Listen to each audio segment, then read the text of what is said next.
बिस्मिल्लाहिर्रहमानिर्रहीम। अस्सलाम वालेकुम जी। मैं आपको अपने सोशल मीडिया प्लेटफॉर्म पर खुशामदीद कहता हूँ। सबसे पहले गुजारिश करूँगा कि अगर अभी तक आपने इस चैनल को सब्सक्राइब नहीं किया है तो फौरी तौर पर सब्सक्राइब कर लें ताकि मेरी तमाम तर वीडियोज़ बर वक्त आप तक पहुँचती रहें।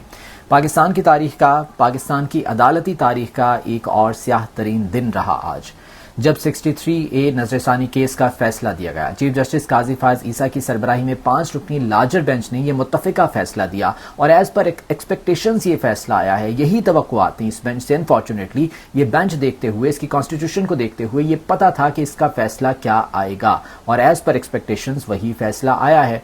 और इस तारीख को लिखने का सेहरा भी जनाब इज़्ज़त माब चीफ जस्टिस काजी फायज ईसा के सर जाता है कि उन्होंने पाकिस्तान में फ्लोर क्रॉसिंग को और हॉर्स ट्रेडिंग को एक बार फिर से लेजिटिमेट कर दिया है, आईनी और कानूनी तहफ़्फ़ुज़ दे दिया है। अरकान पार्लियामेंट को जिस तरह से ख़रीदा जाएगा, उनके वोट जिस तरह से ख़रीदे जाएंगे, अब शायद उन्हें कोई रोक नहीं पाएगा, क्योंकि अगर ये आईनी तरमीम हो जाती है उसके लिए 2/3 मेजॉरिटी चाहिए थी और अब ये 2/3 मेजॉरिटी हासिल करना आसान हो जाएगा हुकूमत के लिए। और 2/3 मेजॉरिटी के बाद अगर ये तरमीम हो जाती है तो उसके बाद आईनी अदालत का क़याम हो जाएगा और अगर ये मामला दोबारा से चैलेंज होता है तो वो आईनी अदालत में जाएगा और वहाँ पर कौन होगा? जनाब चीफ जस्टिस काजी फायज ईसा साहब होंगे, तो उन्हीं के सामने ये मामला जाएगा। तो अब कैसे इसको जो है वो दोबारा से ख़त्म किया जा सकता है? तो अब हॉर्स ट्रेडिंग और ये फ्लोर क्रॉसिंग लेजिटिमेट कर दी गई है अनफॉर्चुनेटली पाकिस्तान की अदलिया की जानिब से, सुप्रीम अदलिया की जानिब से।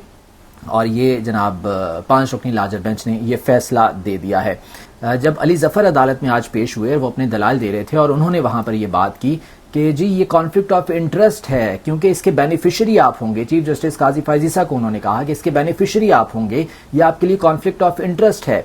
तो इस पर चीफ जस्टिस कुछ बरहम हो गए। उन्होंने कहा कि जी आप जो बात कर रहे हैं इस पर आप पर तौहीन अदालत भी लग सकती है, आप ये जानते हैं, आप सियासी बात कर रहे हैं, आप कल की सुर्खी बनाने के लिए बात कर रहे हैं। इस पर बैरिस्टर अली ज़फ़र ने कहा कि सुर्खी तो आज भी लगी हुई है अखबारों में, न्यूज़पेपर्स में, कि 25 अक्टूबर से पहले आईनी तरमीम लाजमी है। क्यों? क्योंकि 25 अक्टूबर को काजी फायज ईसा साहब की रिटायरमेंट है और उससे पहले आईनी तरमीम होंगी तो ही आईनी अदालत का क़याम मुमकिन हो सकेगा। आईनी अदालत का क़याम होगा तो चीफ जस्टिस काजी फायज ईसा को ऑटोमेटिकली एक्सटेंशन मिल जाएगी। तो ये वहाँ पर जो है वो सूरत हाल रही। और देखें, अदालत में इमरान खान की इस्तदा खुद से पेश होकर दलाल देने की इस्तदा वो भी मुस्तरद कर दी गई। यहाँ पर भी काजी फायज ईसा साहब ने जनाब अपनी मनवाई है। बैरिस्टर अली ज़फ़र जब अदालत में पेश हुए तो उनसे काजी फायज ईसा साहब ने पूछा कि जी आपकी मुलाकात हो गई इमरान खान साहब से? तो अली ज़फ़र साहब ने कहा जी मुलाकात तो हो गई है, लेकिन मुलाकात उस तरह से नहीं हुई जिस तरह से होनी चाहिए थी। वहाँ पर पुलिस वाले मौजूद थे, जेल का अमला मौजूद था, उनकी मौजूदगी में ये मुलाकात हुई। हालांकि हर शख्स का ये बेसिक राइट है, उसका बुनियादी हक है कि वो अपने वकील से अलहदगी में मुलाकात कर सकता है। लेकिन अली ज़फ़र साहब ने कहा कि जी वहाँ पर जेल अमला मौजूद था जिनकी मौजूदगी में ये मुलाकात हुई है। तो इस पर चीफ जस्टिस ने कहा कि आपने कौन सी खुफिया बात करनी थी, कौन सी ऐसी खुफिया डिस्कशन थी जो कि आपने करनी थी? हालांकि चीफ जस्टिस साहब को यहाँ पर उन राइट्स का ख्याल रखना चाहिए था कि हर वो शख्स जो कि जेल में हो, उसने अपने वकील से मुलाकात करनी है तो अलहदगी में, प्राइवेसी में उनकी मुलाकात करवाई जानी चाहिए थी, बजाय इसके कि वो ये कहते हैं कि अच्छा मैं इस सिलसिले में जो है वो पता करता हूँ, रिपोर्ट तलब करता हूँ या इस पर जो है वो कार्रवाई करता हूँ। वो आगे से कह रहे हैं कि आपने कौन सी ऐसी खुफिया डिस्कशन करना थी। फिर अली ज़फ़र साहब ने कहा कि जी मैं तो दलाल सिर्फ उसी सूरत में दूंगा जब आप पहले ये फैसला कर लेंगे कि इमरान खान साहब को दलाल के लिए वीडियो लिंक के जरिए पेश करना है या नहीं करना। पहले इस नुक्ते पर आप फैसला कर लें। जिस पर चीफ जस्टिस ने कहा कि आपकी गुजारिश नामुनासिब है और उसके बाद उनकी ये इस्तदा जो है वो मुस्तरद कर दी गई। अली ज़फ़र साहब ने कहा कि जी मेरे मौकिल को आप इस बेंच की कॉन्स्टिट्यूशन पर एतराज़ है, उन्हें आप पर एतराज़ है। जिस तरह से ये बेंच कॉन्स्टिट्यूट किया गया है तो उन्हें एतराज़ है इमरान खान साहब को। तो इस पर जो है वो चीफ जस्टिस साहब ने कहा कि आप बार बार क्यों उनका नाम ले रहे हैं? बहुत सी ऐसी चीज़ें होती हैं कि जिसमें कानून और आइन को देखना होता है, बजाय इसके कि आप अपने मौकिल की हर बात मानना शुरू कर दें। ये जस्टिस जमाल खान मंदोखिल और चीफ जस्टिस काजी फायज ईसा साहब की जानिब से ये बात की गई। तो 63A का ये जो फैसला दिया गया उसके बाद आप समझ लें कि पाकिस्तान में अब हॉर्स ट्रेडिंग को और इसको जो है वो लेजिटिमाइज कर दिया गया है। अब जिस तरह से वोट खरीदे जाएंगे, और ये हकीकत है, ये रास्ता बंद किया गया था। मैं इसकी मिसाल इस तरह से देना चाहूँगा कि एक शख्स कोई चोरी करता है और चोरी का सामान वो ले जाता है अपने घर पे, बाद में पुलिस उसे पकड़ती है, उसे अदालत में पेश करती है, अदालत उसको चोरी की छोटी मोटी सज़ा दे देती है, लेकिन साथ में ये भी कह देती है कि जी जो चोरी का सामान है वो इस चोर के घर पर ही रहेगा। तो ये बिल्कुल इसी तरह से होगा कि वोट तो शुमार कर लिया जाएगा उस मुनहरिफ रुकन का, और उसके बाद फिर पार्टी हेड جو ہے وہ ڈیسائیڈ کرے گا کہ اس کو ڈی سیٹ کرنا ہے یا نہیں کرنا, اور وہ بھی اب کے لیے. اب اگر یہ امینڈمنٹ ہو جاتی ہیں, ترمیم ہو جاتی ہیں, تو یہ معاملہ چلا جائے گا کانسٹیٹیوشنل کورٹ میں, آئینی عدالت میں, اور وہ ڈیسائیڈ کرے گی اس کا فیٹ کیا ہوگا, اس کا مستقبل کیا ہوگا اس رکن کا جس نے اپنی پارٹی کی ڈائریکشن لائن سے ہٹ کر ووٹ دیا ہے. تو یہ پاکستان کی عدلیہ کی تاریخ میں انفارچونیٹلی ایک اور ایسا ڈیسیجن ہم دیکھ رہے ہیں جو کہ دیا گیا ہے, اور ڈیفینیٹلی جو بینیفیشری ہیں اس کے وہ اس سے خوش ہو رہے ہیں. پی ایم ایل این اس سے بہت زیادہ خوش ہے. پیپلز پارٹی سے بلاول بھٹو زرداری آئینی ترامیم کے حوالے سے آج کل بہت زیادہ ایکٹیو ہوئے ہیں, وہ بہت زیادہ خوش ہیں. خود جناب چیف جسٹس قاضی فائز عیسیٰ صاحب وہ ڈیفینیٹلی خوش ہوں گے اس کے, کیونکہ وہ مین بینیفیشری ہیں. اور اس حوالے سے جب انہیں اس چیز کا احساس دلایا گیا, علی ظفر صاحب نے جب ڈائریکٹلی انڈائریکٹلی اپنے دلائل کے دوران قاضی فائز عیسیٰ صاحب کو یہ بتایا کہ جی اس سے آپ کا فائدہ ہونے کے لیے جا رہا ہے, تو اس پر جو ہے وہ برہم ہو گئے. پھر انہوں نے کہا کہ جی اس پر توہین عدالت لگ سکتی ہے.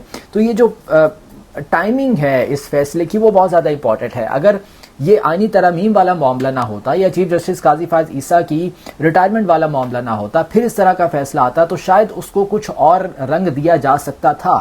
لیکن ابھی تو یہی لگ رہا ہے نا کہ چیف جسٹس قاضی فائز عیسیٰ کی ایکسٹینشن کے لیے اور انہیں نوازنے کے لیے یہ سب کچھ جو ہے وہ کیا جا رہا ہے, اور یہ بالکل کیا جا رہا ہے اس طرح سے.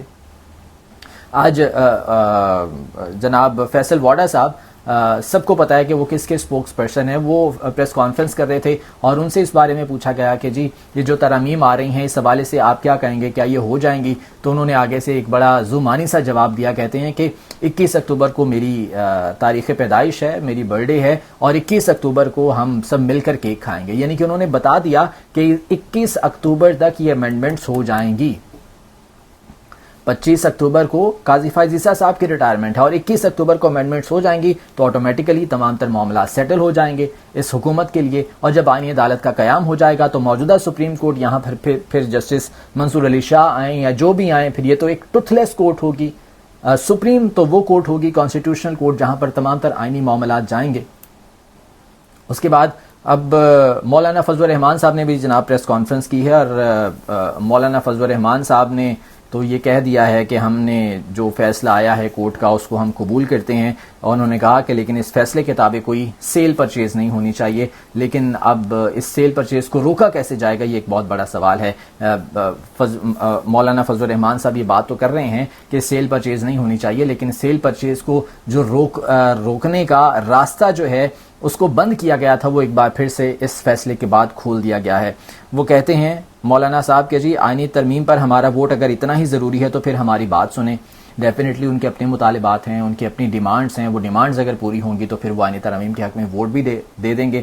اس کے علاوہ الگ سے ایک مسودہ بھی بنا رہے ہیں وہ آئینی ترمیم کا, پیپلز پارٹی بھی ایک بنا رہی ہے, پی ٹی آئی بھی بنا رہی ہے. اب دیکھتے ہیں کہ اس میں سے کیا نکلتا ہے, کیا مسودہ سامنے آتا ہے.